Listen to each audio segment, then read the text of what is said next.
નમસ્કાર દર્શક મિત્રો, સ્વાગત છે આપનું ઓનલાઈન ગુજરાત ન્યૂઝમાં. હું છું રિપોર્ટર કૌશિક. ગુજરાતના મંદિરોના કેમ્પેન હેઠળ આજે આપણે આવ્યા છીએ મહેસાણા જિલ્લાના વિસનગર તાલુકાના ઉમતા ગામ ખાતે, જ્યાં અહીંયા શ્રી બળવંતી માતાજીનું ખૂબ જ સુંદર અને ભવ્ય મંદિર આવેલું છે.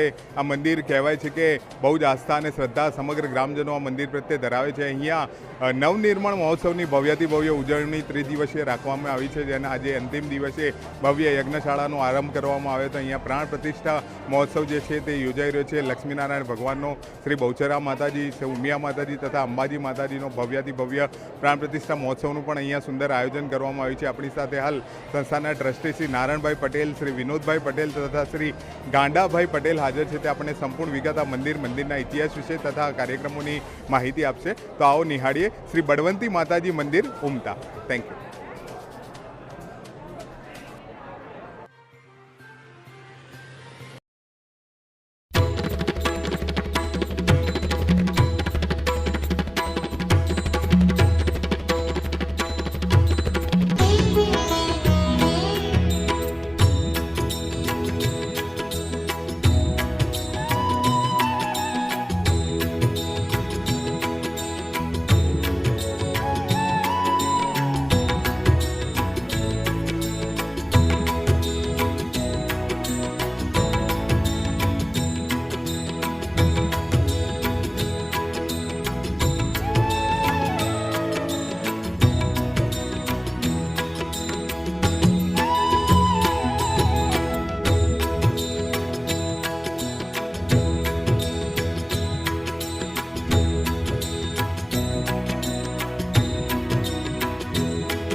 મારું નામ નારાયણભાઈ જી પટેલ.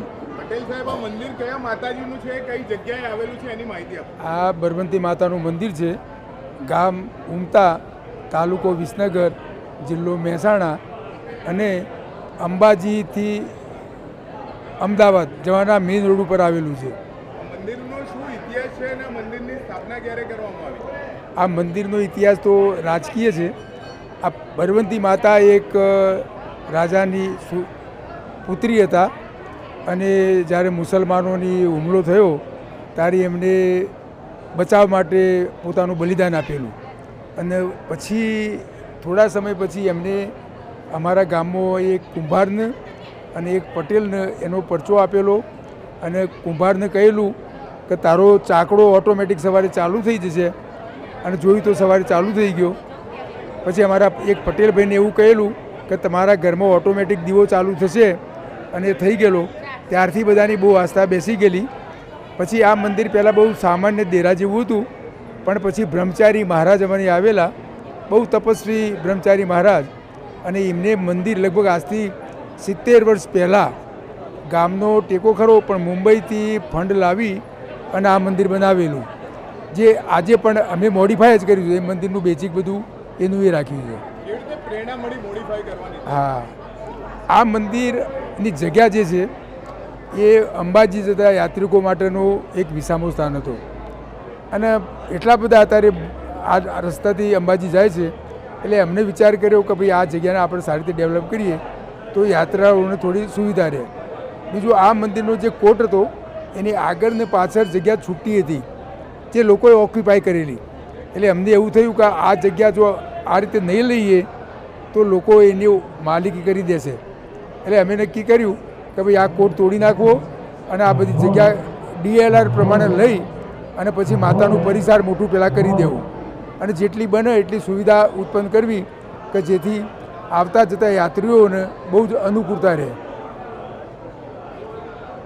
નમસ્કાર સાહેબ, શું નામ છે? વિનોદભાઈ આઈ પટેલ. વિનોદભાઈ, અહીંયા શું કાર્યક્રમનું આજે આયોજન રાખવામાં આવ્યું છે? કેટલા દિવસનો શું કાર્યક્રમ છે? બળવંતી માતા નવનિર્માણ મહોત્સવના અંતર્ગત તારીખ 19, 20 અને 21 એવા 3 દિવસો સુધી જુદા જુદા પ્રોગ્રામોનું આયોજન કરવામાં આવેલું છે. 19 તારીખે ઉમતામાં અપનાગર આશ્રમ, જેમાં નિરાશ્રિત લોકો છે, જેમને પોતાને સમજ નથી, ખાવા પીવાની તકલીફ છે, એવા લોકોને રાખી એના માટેનો આશ્રમ બનાવવાનું નક્કી થયું. ગામજનોએ એમાં બહુ જ ફંડ ફાળો આપ્યો, જમીન ઘણી બધી મળી અને એનાથી સ્વામી સચ્ચિદાનંદ દ્વારા એના ભૂમિપૂજનનું આયોજન 19 તારીખે સવારે કરવામાં આવ્યું.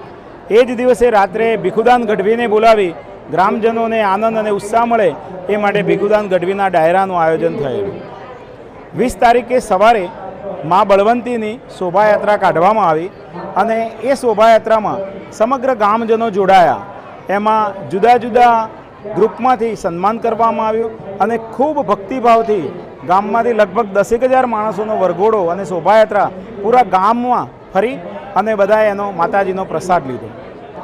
20 તારીખે રાત્રે કબીરના ભજનો, કબીર યાત્રા, એના માટે પિયુષ ગોહેલ અને મંછારામના ભજનોનું આયોજન કરવામાં આવેલું અને આખા ગામના તમામ ગ્રામજનોએ એનો લાવો પણ લીધેલો. 21 તારીખે સવારથી જ માતાજીની પ્રાણ પ્રતિષ્ઠા, એમાં લક્ષ્મીનારાયણની મૂર્તિઓ, અંબાજી માતાની મૂર્તિ, ઉમિયા માતાની મૂર્તિ અને બહુચર માતાની મૂર્તિનું આ સ્થાપન વિધિ, એની પ્રાણ પ્રતિષ્ઠા અને યજ્ઞ, અને એ યજ્ઞમાં લગભગ 41 કપલો બેઠા કે જેમણે માતાજીના ફંડફાળામાં પણ ખૂબ પૈસા આપેલા અને એમના દ્વારા યજ્ઞનું આયોજન શરૂ કરવામાં આવ્યું.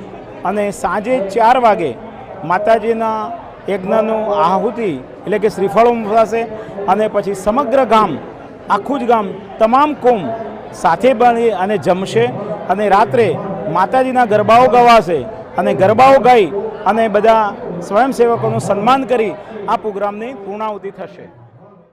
નમસ્કાર સાહેબ, શું નામ છે આપનું? ગાંડાભાઈ પટેલ. ગાંડાભાઈ, આ મંદિર કેવી રીતે શ્રદ્ધા અને આસ્થાનું કેન્દ્ર છે સમગ્ર ગ્રામજનો?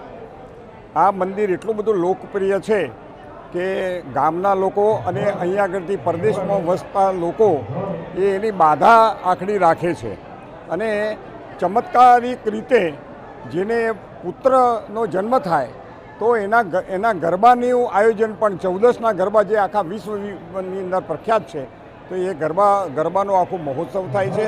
એની અંદર પણ ગામમાંથી બહાર વસતા દેશ પરદેશના લોકો એ આ ગરબા મહોત્સવનું આયોજન કરે છે અને માતામાં પોતાની શ્રદ્ધા વ્યક્ત કરે છે.